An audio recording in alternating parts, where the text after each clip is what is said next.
नमस्कार दोस्तों, मैं सचिन त्यागी और मेरे YouTube चैनल में एक बार फिर आप सब लोगों का बहुत बहुत स्वागत है। और आज मैं डिस्कस करूंगा एक डिजीज़ जो काफ़ी कॉमन होती जा रही है आजकल, काफ़ी लोगों में देखने को मिल रही है। और एलोपेशिया एरिएटा उसको हम बोलते हैं, जहाँ पे आप लोगों ने देखा होगा कि सर में पैचेस में जो है वो बाल उड़ते हैं, बाल गायब हो जाते हैं पैचेस में। धब्बा सा यहाँ पे हो गया, एक धब्बा सा वहाँ पे हो गया। सर के अलावा बियर्ड में भी, मतलब दाढ़ी में भी देखने को मिलता है, मूंछ में भी देखने को मिलता है। तो ये एलोपेशिया एरिएटा है। लेकिन इसमें अगर हम देखें तो एक और चीज़ हमें देखने को मिलती है कि कई बार लोगों के पूरे सर से ही बाल गायब हो जाते हैं, मतलब पूरा सर एकदम साफ हो जाता है। यहाँ पिक्चर में उसकी लगा देता हूँ, आप लोग देख लेना। ये इसको बोलते हैं एलोपेशिया टोटलिस, मतलब टोटली पूरे तरीके से बाल वहाँ पे गायब हो गए। और कुछ लोगों को जो बहुत कम परसेंटेज में होता है, 0.1% या उससे भी कम लोगों में ऐसा देखने को मिलता है, मतलब 1000 में से भी शायद एक लोगों में नहीं होता, क्योंकि पूरे शरीर के बाल जो है, भौहें, मूंछ, दाढ़ी, सर से सब जगह से जो है उनके बाल वो है वो बिल्कुल गायब हो जाते हैं। उसको हम एलोपेशिया यूनिवर्सलिस उसको हम बोलते हैं। तो टोटलिस, यूनिवर्सलिस और एरिएटा। लेकिन हम आज एरिएटा के बारे में भी डिस्कस कर रहे हैं। हालांकि ये ट्रीटमेंट सभी जगह काम करेगा, जो मैं अभी शेयर करूंगा आप लोगों को वीडियो के लास्ट में। तो एक्चुअली ये है क्या, ये एक ऑटोइम्यून डिसऑर्डर है। और ऑटोइम्यून डिसऑर्डर में हम लोग जानते हैं कि हमारी जो इम्यूनिटी सेल होती है, जिसको पुलिस बोलते हैं हमारी बॉडी की, वो हमारे ही सेल को नुकसान पहुंचाने लगती है। वो ऑटोइम्यूनिटी डिसऑर्डर होता है या ऑटोइम्यूनिटी डिजीज उसको हम बोलते हैं। तो यहाँ जो सेल हमारे हेयर फॉलिकल्स को ग्रोथ करते हैं, वहां पे हमारी ही इम्यूनिटी जो सेल है वो अटैक करती है और उनको डिस्ट्रॉय करना शुरू कर देती है। हालांकि कंप्लीटली डिस्ट्रॉय नहीं कर पाती हैं, क्योंकि रीग्रोथ इसमें देखी गई है। ये क्वेश्चन भी बहुत बार आपको देखने को सुनने को मिलेगा कि क्या ये वापस आ सकते हैं, बाल वापस आते हैं या नहीं। तो हाँ, ये बाल वापस आते हैं और मैक्सिमम सिचुएशन में, मैक्सिमम लोगों में ये बाल वापस आ जाते हैं। ये समझो कि 99% या उससे भी ज़्यादा जो केस होते हैं उनमें ये बाल रीग्रोथ हो जाते हैं। और किस लेवल तक, तो 99% तक ही, या 100% तक मैं बोलूँ, 99% तो बोल ही सकता हूँ, वहाँ तक ये जो हेयर हैं वो रीग्रो हो जाते हैं। वहाँ तक ये जो सारे हेयर हैं ये हमें देखने को मिल जाते हैं। तो अब बात आती है कि भाई किस तरीके से जो हमारी इम्यूनिटी है वो, जो मॉडर्न मेडिकल साइंस है वो कैसे ट्रीटमेंट करती है, हम कैसे ट्रीटमेंट करें, और क्या चीज़ हम कर सकते हैं कि जल्दी से जल्दी रीग्रो हो, कितने टाइम में रीग्रो हो सकता है।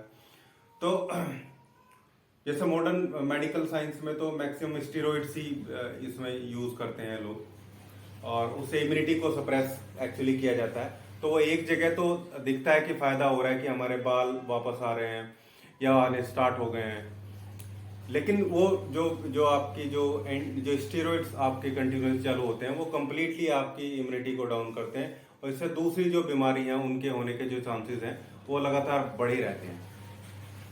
और ये रिकरेंट भी होता है, मतलब बार बार भी आता रहता है, ठीक हो गया फिर आ जाएगा, ठीक हो गया फिर आ जाएगा, क्योंकि वो तो अंदर से चीजें आ रही हैं सारी।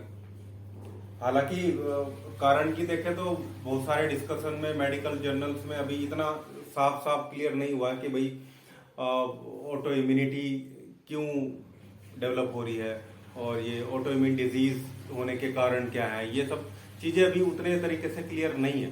और अभी फिलहाल इस वीडियो में मैं उस पर जाने भी वाला नहीं हूँ, क्योंकि बहुत लंबी वीडियो हो जाएगी और ट्रीटमेंट की वीडियो है, इसलिए मैं इसमें उतनी पैथोफिजियोलॉजी और दूसरी चीज़ें इंक्लूड नहीं करना चाह रहा हूँ, थोड़ी लेंथी उससे हो जाएगी ये। तो यहाँ ट्रीटमेंट में मैं आपको इलेक्ट्रोहोम्योपैथी ट्रीटमेंट बताऊंगा पहले। उसके पहले वो व्यूवर्स जो होम्योपैथी लेना चाहते हैं वो होम्योपैथी का ट्रीटमेंट भी मैं इसमें ऐड कर दूंगा। दोनों ही ट्रीटमेंट से वापस आते हैं, बहुत सारे केस में जो है ये नॉर्मली वापस आ जाते हैं। कुछ पैसेज तो ऐसे भी होते हैं जो बिना किसी ट्रीटमेंट के वापस आ जाते हैं, लेकिन क्योंकि डिसऑर्डर ऑटोइम्यून है और इंटरनली ट्रीटमेंट होना जरूरी है इसमें, तो इसलिए मैं मानता हूँ, कई बार आयुर्वेद में भी लोग जाते हैं, वहाँ पे लेप वगैरह लगाए जाते हैं, कुछ मेडिसिन भी दी जाती है, तो वो भी ठीक है, कहीं ना कहीं नुकसान की चीज़ वो नहीं है। लेकिन हम फिलहाल अपने टॉपिक पे डिस्कस करेंगे कि भाई हम इलेक्ट्रो होम्योपैथी में क्या दे सकते हैं, होम्योपैथी में क्या दे सकते हैं, क्या एक्सटर्नली एप्लीकेशन हो सकती है, क्या इंटरनल एप्लीकेशन हो सकती है, जिससे ये डिजीज़ ठीक हो जाए, ठीक होने की तरफ बढ़े और दोबारा वापस ना आए, रिकरेंट ना हो। ये बड़ी सिचुएशन इसमें हमें मैनेज करके चलनी होती है। इसी का मेन जो ध्यान है वो हमें रखना है इसमें। तो सबसे पहले मैं इसमें एक्चुअली एक्सटर्नल एप्लीकेशन की बात करूंगा इलेक्ट्रो होम्योपैथी में।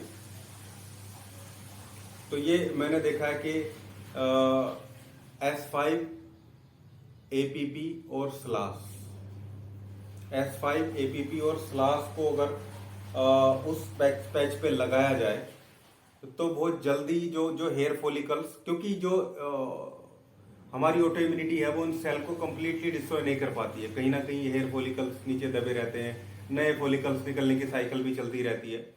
तो अगर ये न्यूट्रिशन हम उनको दे देंगे, वहां पे अप्लाई कर देंगे D4 में, तो इससे जो जो फॉलिकल जो बहुत तेजी से डैमेज हो रहे हैं वो तेजी से डैमेज होना कम हो जाएगा। साथ में हम मेडिसिन भी देंगे खाने की, जिससे जो इम्यूनिटी अटैक है वो उतना ना रहे, धीरे धीरे कम हो जाए और अंदर जो गड़बड़ी हो रही है वो सारी सही होनी स्टार्ट हो जाए।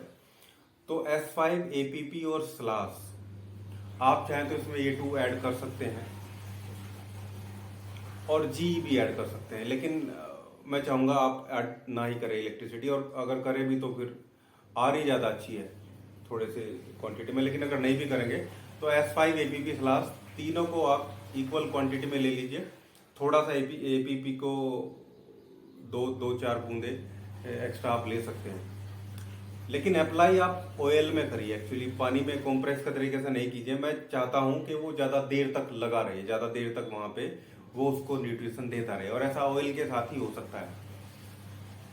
तो कोई भी अच्छा सा ऑयल जो जिसमें केमिकल ना हो, नेचुरल ऑयल हो, चाहे सरसों का तेल है तो ज़्यादा अच्छा है, इसेंशियल ऑयल ही दें तो बहुत अच्छा रहेगा, उसमें आप ऐड कर दें।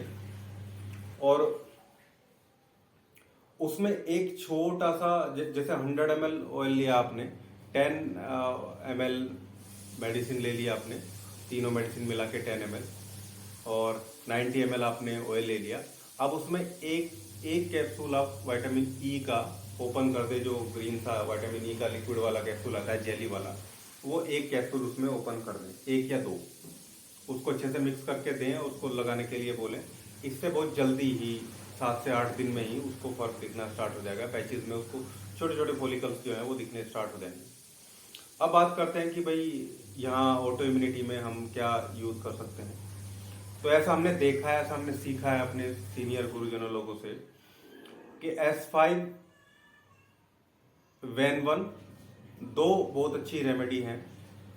S1 भी उसमें यूज़ किया जा सकता है, लेकिन ये दो तो हैं ही। इसके अलावा वैसे तो WE भी है, जो ऑटो इम्यूनिटी डिसऑर्डर पे बहुत अच्छा काम करते हैं। तो मैं चाहूँगा ये थोड़ी सी हाई पोटेंसी में या हाई डाइल्यूशन में, लाइटर डाइल्यूशन में आप यूज़ करें। एक रेमेडी को एक टाइम, दूसरी रेमेडी को दूसरे टाइम। बहुत ज़्यादा पैचेज हैं तो 1000 की S5 की एक डोज सुबह आप दे सकते हैं और Ven1 की एक डोज शाम को दे सकते हैं, और S1 की डोज भी आप एक इंक्लूड कर सकते हैं बीच में दिन में, या सुबह S1, दोपहर को S5 और फिर Ven1। ऐसे आप 1000 की 3 डोज दीजिए उसको। एक ही दिन में तीनों दे सकते हैं, या एक दिन में तीनों, क्योंकि 3 मेडिसिन नहीं दे पाएंगे तो आप 3 दिन तक लगातार 1000 की उसको ये ट्रीटमेंट दीजिए। उसके बाद जो जनरल अपना एलोपैथी एरिएटा का ट्रीटमेंट है उस पर आ जाइए। S5, C5 या C3 या C4, जैसे भी जो आपको लगे C ग्रुप में से लेना है। इन 3 में से एक ही कोई लेना होता है। न्यूट्रिशन की बहुत ज़्यादा कमी लग रही है तो दूसरी चीज़ों की, तो C4 उनको एब्जॉर्ब कराने की ताकत रखता है, वो आप देखिए। कहीं ना कहीं थोड़ी बहुत ईचिंग है और कोई पपड़ी वगैरह जैसी चीज़ बन रही है तो C3 ले लीजिए, अदरवाइज C5 काम करती है। A2 के साथ लगाइए, A2 S5 C5, और उसके साथ आप ये 3 दिन के बाद Ven1 और 1, ठीक है, YG या इनको छोड़िए, आप W ले लीजिए, F1 साथ में रखिए उस पर। ये कंटिन्यूस आप थोड़ा सा नेगेटिव से स्टार्ट करके धीरे धीरे धीरे धीरे पॉजिटिव पे आपको लाना है। जैसे जैसे रिजल्ट आना शुरू हो जाएगा वैसे आप धीरे धीरे धीरे धीरे पॉजिटिव की तरफ लेते चले आएंगे। जैसे D6 कुछ दिन, 1 महीना D6 में, 1 महीना D5 में, फिर 1 महीना D4 में, ऐसे आप फिर उसको बना के दे सकते हैं। ये ध्यान रखना है कि ये एकदम से ठीक होने वाली समस्या नहीं है। इसको ठीक होने में मिनिमम 3 महीने आप मान सकते हैं, मैक्सिमम साल भर भी लग सकता है, 1 साल उसमें लग सकता है वो चीज़ें। तो इस तरीके से आप ट्रीटमेंट को स्टार्ट रखेंगे, इस तरीके से ट्रीटमेंट को चालू रखेंगे तो बहुत जल्दी ही आपको रिजल्ट मिलने शुरू हो जाएंगे। अब होम्योपैथी की अगर मैं बात करूं तो होम्योपैथी में हम इसके लिए एसिड फोस एक रेमेडी होती है 30 में, उसका यूज़ कर सकते हैं, करते हैं। लाइकोपोडियम, थूजा, और इसके अलावा कुछ पेटेंट मेडिसिन है वो भी यूज़ करते हैं। फिलहाल मैं पेटेंट वीवर के लिए ट्रीटमेंट बताऊं जो सिंपली वो ले सकते हैं। तो थूजा 200 की 2 बूंद सुबह सुबह जीभ पे लें। लाइकोपोडियम 200 की 2 बूंद शाम को जो है वो जीभ पे लें। इसके अलावा एक R89 रेकवेक की मेडिसिन आती है, वो थोड़ी सी महंगी है, कॉस्टली है, 300 350 रुपये के आसपास है, लेकिन अच्छा काम करती है, उसको यूज़ करना है। और आर्निका और जबरंडी का मदर टिंचर सरसों के तेल में मिला के वहाँ पे लगाना है इक्वल क्वांटिटी में। और यहाँ मिला के नहीं रखना है आपको, जैसे हम इलेक्ट्रोहोम्योपैथी में मिला के रख देते हैं। आपको थोड़ा सा आधा चम्मच सरसों का तेल लेना है, उसमें 10 बूंद जबरंडी की, 10 बूंद आर्निका की मिला के और उस पर अप्लाई कर देना है पैच पे, जो भी पैच है। इससे भी आपके वही 3 से लेकर 6 महीने में आपके जो बाल हैं वो आने स्टार्ट हो जाएंगे। हालांकि होम्योपैथी में कॉन्स्टिट्यूशनल ज़्यादा चीज़ें देखी जाती हैं, उसकी कॉन्स्टिट्यूशनल रेमेडी, लेकिन ये देखा है मैंने कि थूजा और लाइकोपोडियम ही मैक्सिमम एलोपेशिया एरिएटा वालों की कॉन्स्टिट्यूशनल रेमेडी जो है निकलती है। इसके अलावा भी आप सिम्टम को वेरीफाई कर सकते हैं, लेकिन इन जनरल व्यू में ये सबके लिए काम करती है। अब एक छोटा सा इन्फॉर्मेशन मैं आपको दे रहा हूँ कि जो इंग्लिश वाला वर्जन था मेरी बुक का वो प्रिंट होके आ गया है मेरे पास। 1-2 लोगों के जिनके ऑर्डर हैं उनको मैं सप्लाई करूँगा। और ये कंप्लीट इंग्लिश में मैंने कर दिया क्योंकि कुछ लोग साउथ के जो बंधु हैं उनको प्रॉब्लम थी। तो ये इंग्लिश वर्जन है, प्राइस तो वही है जो चल रहे हैं पहले से ही। तो कंप्लीट इंग्लिश में वही सब चीज़ें जो हिंदी में वही सब इसमें भी दी हैं। सारी रेमेडी हैं अपनी, कंपाउंड रेमेडी और ओरिजिनल 38 रेमेडी। उसके अलावा सभी ट्रीटमेंट हैं, लगभग 250-300 फॉर्मुलेशन इसमें ऐड किए हुए हैं और सक्सेसफुल फॉर्मुलेशन है सारे। इसके अलावा जो D3 पेटेंट मैंने कुछ मैं दे रहा हूँ आप लोगों को, उनके भी अच्छे रिजल्ट मिल रहे हैं, फीडबैक भी मेरे पास आते रहते हैं। और सबसे अच्छी चीज़ है कि अब वो बोल रहे हैं कि हमें बहुत ज़्यादा चीज़ें ध्यान में रखने की ज़रूरत नहीं है। हमारी टेबल पे 5-6 पेटेंट रखे हैं उनके D3 में जो बने हुए हैं। एक डिस्टिल वाटर की बोतल रखी है और एक 38 की किट रखी है बस।